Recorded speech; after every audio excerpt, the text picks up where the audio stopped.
আসসালামু আলাইকুম, কেমন আছো? অনেক দিন পরে ফিরে আসলাম তোমাদের সামনে। আজকে হচ্ছে বাই ট্রেনে আমরা হায়দ্রাবাদ থেকে কলকাতা যাচ্ছি। এই ভিডিওটা আমি তোমাদেরকে দেখাচ্ছি, খুবই শর্ট একটি ভিডিও নিয়ে এসেছি। আমরা হচ্ছে হায়দ্রাবাদের সেকেন্দ্রাবাদ থেকে কলকাতার উদ্দেশ্যে শিয়ালদহ কলকাতার উদ্দেশ্যে আমরা রওনা দিয়েছি। আমাদের ট্রেনের জার্নিটা শুরু হয়েছিল বিকাল 3টা থেকে। এই যে হচ্ছে কম্পার্টমেন্টগুলো। ট্রেনে আসতে বাই রোডে আসলাম, খুবই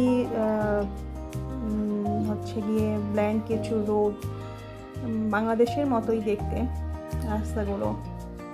খুবই ভালো লেগেছে। অনেক লং জার্নি, প্রায় 28 ঘন্টার একটি জার্নি। ট্রেনের জার্নিটা আসলে লং টাইম হলেই খুব বেশি ভালো লাগে আমার বলে মনে হয়। রাস্তায় ধুধু সবুজ আর সবুজ বনের ভেতর দিয়ে যায়, কিছু উঁচু পাহাড়, কিছু নিচু জমি। ভালোই লাগে আসলে। 4টা স্টেট পার হয়ে হায়দ্রাবাদ থেকে কলকাতায় আসতে হয়। সেটা হচ্ছে অন্ধ্রপ্রদেশ, বিশাখাপট্টনম, উড়িষ্যা, দেন হচ্ছে কলকাতায় আসতে হয়। ওইখানকার বাড়িগুলো ট্রেন থেকে যা আমরা দেখছি মোটামুটি একটু ডিফারেন্ট আমার মনে হয়েছে। একদম বাংলাদেশের বাংলো বাড়িগুলো যেরকম সেরকম এখানে তৈরি করা, সিঙ্গেল একটি ফ্যামিলির জন্য। হ্যাঁ, তো আমাদের ট্রেনের টিকিট নিয়েছিল সম্ভবত 4,500 করে, হায়দ্রাবাদ থেকে কলকাতা।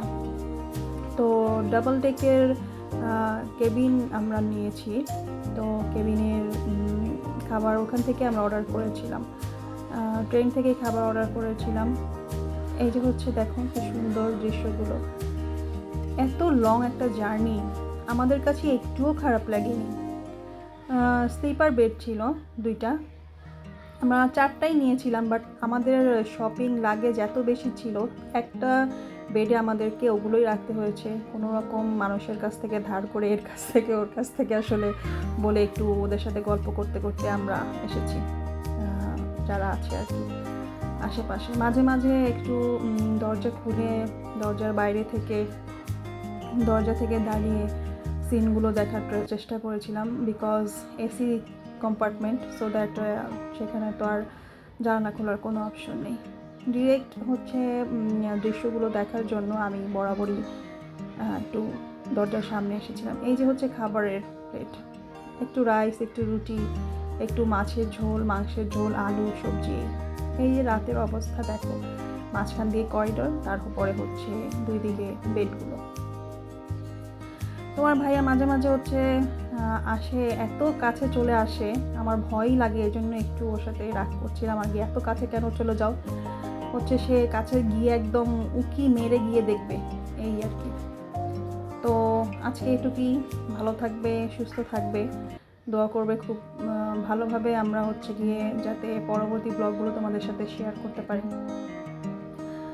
তো কলকাতায় আমরা একদিন এক রাত স্টে করে দেন হচ্ছে আমরা ঢাকার উদ্দেশ্যে রওনা দিয়েছি।